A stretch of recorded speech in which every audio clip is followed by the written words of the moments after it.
Hey everyone, welcome to another episode of Breaking It Down with me, Michel Falcon. On this episode, I welcome Raj onto the show. Raj owns a number of physiotherapy clinics. Let's get right into the episode. All right, welcome to another episode of Breaking It Down with me, Michel Falcon. I have the pleasure of welcoming Raj onto the show. Raj, you and I connected recently in the Yeah. past 60 days, let's say. Raj has, signed up for my online course, which I'm very thankful for. I don't want to do a disservice to you by not properly describing what you do for a living and what your business is. So let me flip it over to you. Let the audience know, what does Raj do? Hey, everybody. I'm Raj. I'm a physiotherapist by trade. Started a company about 8 years ago. It's called Foundation Physiotherapy. I've recently just kind of progressed myself, moving the physiotherapist job into more of a leader manager type role. We've built out a few clinics with a whole bunch of staff now, more than I expected from when I started. So here I am just learning more about leadership and systems and culture and operations. And this is where we are. Fantastic. How many employees in total? Just roughly. About 30. 30. Fantastic. And I don't want to ask you how many customers you have or clients or patients perhaps, but on average, how many patients might the clinic system-wide see in a month? So, I mean, I can answer the first question. I actually Amazing. just so this year between three clinics, we saw about 4,000 clients Okay, throughout the year. throughout the year. Yeah. Fantastic. Yeah. And is that a year-over-year growth, or is that, flat, or do you expect more, this year? Like, is growth your thing for this coming year? Yeah. Growth is our thing. So, mind you, last year we were only at one clinic, and this year we hit, last year we were at two, the year before we were at one. So we've been going across the brand. So obviously our client load has been increasing. So, we plan that with each clinic, we're going to get busier. So we should be exponentially, each clinic exponentially should be seeing significantly more clients, which would be increasing our client load across the brand. Okay, fantastic. Raj, let's jump into it. What type of questions do you have for me? Yeah. So Michelle, clearly my questions are really regarding around culture and leadership. First question I got is, culture is a fairly new concept in our industry. We're in an industry of highly educated independent contractors, physiotherapists, chiropractors. We're trying to change that model by providing effective leadership and promoting teamwork. How can you ensure that these professionals can buy into the concept of culture being an asset for clinicians, clinical care, that they see value, that culture is important as part of my job as a clinician? Great question. I have a friend who's in my entrepreneur group named Mike. He owns a bunch of physiotherapies in Oregon and Washington, I believe. I've worked with dental practices as well too. Different industry, but many similarities between the two. To answer your question, is you can't. There is a certain type of professional DNA that an individual, whether it's the leader or the person being led, needs to have to be able to fully buy into company culture as being an asset. Some individuals see it as a nice to have. I've been advocating that it is a must have. Now, this is why what I have experienced in the decade that I've been at this is that, because some people think that it's kind of fluffy, like there's a misunderstanding of what culture is. It's like free food on Fridays and things like that. Those are just perks. That's not culture. Culture is building a purpose, a mission, and shared values that everyone buys into, and things stem from that. As you embark into this journey of having a cultural transformation, your responsibility as the leader of the company is to paint that picture for the organization and present it to everyone. These are what our values are going to be. This is how we define success here. It's not just about dollars and cents anymore. Mm-hmm. It's about creating something of purpose. So you paint that picture for them. This is how we're going to operate from the year 2020 and going forward. Then it's going to be new to some people. Some people are going to buy into it right away, Raj, and they're going to say, you know what, I've been waiting for a company like this, sign me up. And they're going to be your flag bearers. They're going to be the people that you count on to push this program forward. There's going to be some individuals that are on the fence that'll be like, interesting, I need to see more before I fully subscribe to this. And this is where you as a leader can provide evidence from companies like Starbucks, Warby Parker, or even my organization of how it can benefit not just the company, customers, and community, but how it can be advantageous for the individuals living within the company. So that's the second bucket of individuals. The person that's on the fence that just needs a little bit of evidence to fully subscribe to it. Now,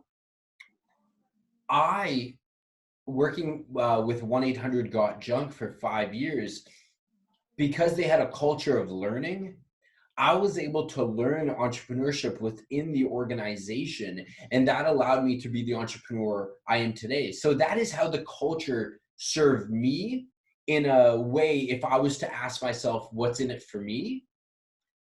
That is one of the outcomes. Of course, having a great workplace where you get along with your employees, that's, table stakes. That's something that just comes along with culture.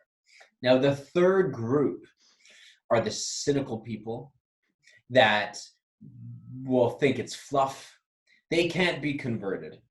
They're stuck in their ways, but you as a leader cannot give up on them.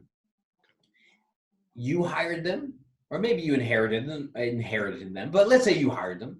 Yep. It is your mandate and responsibility to help them convert and see a different way of doing things. My recommendation with that bucket of team members, give them an opportunity to buy in one time. If they stumble, provide them coaching, allow them another opportunity to buy in. If the same issues are coming up, then you exit them. And you know what? They'll probably leave on their own too. It's not the environment for them anymore. But you have to give them the opportunity to conform because you hired them, right? It's not fair for you to just be like, no, you're not a culture fit, gone, gone, gone. And plus you can't, your patients need, your expertise, their expertise, right? You can't just fire people because that's going to be hurtful to the business. So I started off by saying you can't convert those individuals. And I'm not walking that back, but I just wanted to be very frank that there are some people that aren't going to convert. Mm-hmm. But think of those three buckets. And that first bucket, that those individuals that are like, I've been waiting for this, really lean on them to help push the program forward. It can't just come from you. Richard Branson, picture of him on my office wall, somebody I greatly admire from what I see. He's the flag bearer. You, Raj, are Richard Branson. But of course, Richard Branson has dozens, maybe even hundreds or thousands of team members that carry the flag with them. You can't do this on your own. Okay. All right? What do you got for me? What else you got for me? What else do I got? How often and through what methods are the best way to promote culture, especially, we have a variety of locations. We have different shifts. People are working at different shifts. So we've tried this weekly huddle attendance. We've tried this weekly huddle thing, but the attendance is not the greatest because clinicians who don't work that shift don't really attend. Right. So is there strategies that, I can use to help make sure I can communicate culture and these values across the brand and across the board, not only amongst a variety of shifts, but as well as amongst a variety of locations? So culture is like water. You need to drink it every single day. It's culture is like a baby. There's I wish I could I could recite it off the top of my head. Give me 1 second, actually. Yeah. I don't usually excuse myself from an interview like this, but All In right. my book, in the People First Culture book, the first on page 9, I grabbed this quote from Dan Guerrero. He's a UCLA athletic director. And he said, culture is like a baby. You have to watch it 24/7. It needs to be fed at least 3 times a day. And when it makes a mess, you have to clean it up and change it. And it's true. So I like did you say weekly or daily huddle? We have a weekly huddle. Okay. So the weekly huddle, I understand that some people can attend because their hours are different. Yep. Try to record it or try to document what was discussed and send those individuals the what was discussed so that they can catch up. There's something that if you go to YouTube and type in O as in Oscar, the number 2, and E as an elephant, huddle, like football huddle, Yep. you're going to see the parent company of 1-800-GOT-JUNK, how they host their huddle. It's a daily huddle. I'm not suggesting that you do daily. Perhaps weekly works for you right now. Yep. But their format is great. It's a combination of cultural things, but also business metrics. So I would explore that. To go What did you say again? Sorry, Michel? O2? O as in Oscar, the number Yep. 2, E as in echo, huddle. So take a look at that after. That's some homework for you. Gotcha. And for anybody listening as well too. It's fantastic. It's a very short video to watch. But again, when it comes to culture, it's a daily thing. At our restaurants, we focus on one core value that we have per day: celebration, ownership, foresight, integrity, humility. So every day, or pardon me, every week, we're going to have a focus on a specific core value. So let's say 1 week it's ownership. We're going to hammer that home. Like, are we really taking ownership over the customer experience? What can we do to continuously do that this week? And then we move on to another core value. The way that I was able to recite my core values, again, celebration, ownership, foresight, integrity, humility, is exactly how every single one of your team members needs to be able to recite their values of the company as well. Because how can you possibly come together as an organization to build something when you don't even know what it is you are trying to build? And that's why I'm very militant when it comes to memorization of values and understanding why we come to work every single day. Something that I do on a daily basis whenever I'm in the buildings of our venues is I will find 3 people and ask them, what are our core values? I'll do it in the middle on a Friday night during dinner service at 8 p.m. What are core values? If they can't recite it just like I did, then I'll ask a manager to excuse them from the floor or from what they're doing until they can memorize it. Because we need to know why we come together to work every single day. So to summarize, it's a daily thing. Figure out how you can do this daily to the point where people are like, oh my God, here comes Raj. I better hide in the bathroom. He might ask me what the core values are or head in the opposite direction. You want that. You almost want to be an irritant. But let individuals know it's why I'm being this way. You know, we're trying to build the foundation of the company. Got it. No, that's great. Ready for the next one? Of course, always ready, my friend. I guess this is more about myself personally and how I communicate. Maybe you can help me out with that. How do I ensure that I am communicating effectively without it appearing to be micromanaging? If you've ever had strategies around that. I feel like sometimes I over communicate, I say too much, and it might come across as micromanaging. Might it come across as well too as undermining? Maybe. Okay. Something to explore. You know, you're going to grade your own leadership by intuition and instinct. But at the end of the day, the person that grades the leader is the population that you're leading. Okay. Think of politics. That's a very polarizing topic. Maybe I'll walk that one back for sure. Think about sports, right? It's the individuals on the team and the GM that often will grade that head coach. So one thing I would start with is having a team member or two be in your peer network. They offer opinions on how you're leading the team. It can be somebody that reports into you, or it could be somebody that you report into. It's a good idea. Yeah.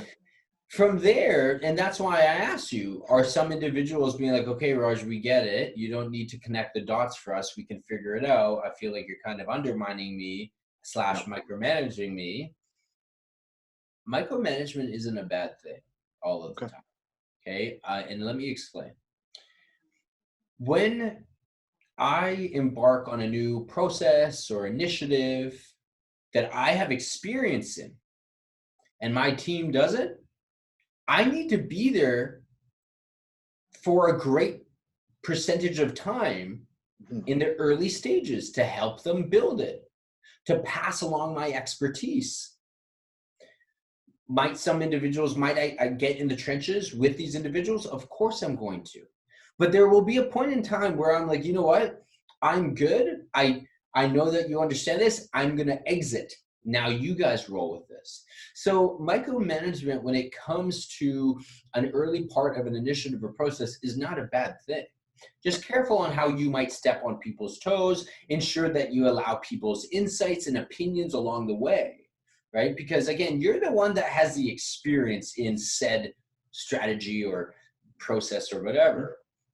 But with that all being said, ensure that you're not like, well, 12 years ago, this is the way that we did it, right? Well, things change, right? So that's why I go back to what I said earlier. Make sure that you ask people for their opinions, ask them to share some insight and give, their feedback on what it is you are discussing. Micromanagement is a bad thing, is not a bad thing, within reason. And I say that with an asterisk next to it, because I need to follow up with a justification of why I believe that. When it comes to perceiving yourself as being a micromanager, that can be your perception and your intuition might be right. But my biggest takeaway is to ensure that you have people close to you that are benevolent, they are earnest, they are sincere, and they're trustworthy. So that's something I call my best network: benevolent, earnest, sincere, and trustworthy. People in my little sphere that I have. I have somebody who, and it makes up 4 people, and I rely on them to give me feedback, one of which is on my leadership. And these are the things that I go to, because like you can ask me your opinion on your leadership until you're blue in the face, but you don't lead me. So I can give you tips and tricks on leadership and getting people to follow you. But at the end of the day, it's not impacting me. So if you really want to understand the intimate details of your leadership ability, go straight to the source, go straight to the people that you are leading. And not only that, if I was a team member of yours, Raj, and I reported into you and you asked me for that confidence, I would be blown away. I would be like, wow, the respect that he has given me to give him honest feedback. Assuming that they know how to give honest feedback, diplomatic, and it doesn't upset me, because some people don't know how to communicate well, right? And they shoot from the hip, and that's going to hurt Raj's pride. It would hurt Michel's pride. But that individual, like, wow, what a fantastic opportunity to be working with the leader of the company. We can't forget the value in that as well. Okay. One more question. What do you got for me? One more? Oh, great. So, obviously part of how my job has evolved is because we have, 3 different locations and so many employees, we've obviously created management, like a middle management kind of structure. And I guess some of the strategies you're suggesting, I have to be able to communicate with my managers. How do I ensure that my managers who run most of the day-to-day operations, their mentoring and onboarding, how do they ensure that my leadership team is pushing the core values and those strategies that you just mentioned to me? Do I just follow up with them every day? Am I at their case every day? How do I ensure that they're doing it at the ground level? Inspect what you expect. That is something that I learned early in my career. Inspect what you expect. If you expect certain interview questions to be asked during the interview process, I would be sending a ghost interviewer in there. somebody, a family member or a friend, and be like, hey, we're recruiting for this job, go apply for it, go through the interview process. Tell me what type of questions are asked. Inspecting what you expect. You're looking under the hood. Is there some sort of corporate espionage? No, but you're inspecting what you expect. If you're asking your team members at each clinic to survey customers, well, I want to see those results every week, every day, every month, right? Inspect what you expect. Do not turn your back on a process ever. Okay. Even if you trust your single point of accountability, you need to, one, be in the know to ensure that these things are still operating, but then also give it an opportunity to continuously refine these systems. If you have a single point of accountability or an SPA at every location as your general manager or your office manager, that is going to be the person that you rely on to execute on your strategies. Because you've chosen this person to be the leader at a local level or at an office level, naturally you're going to trust them, but maybe I'm a little cynical.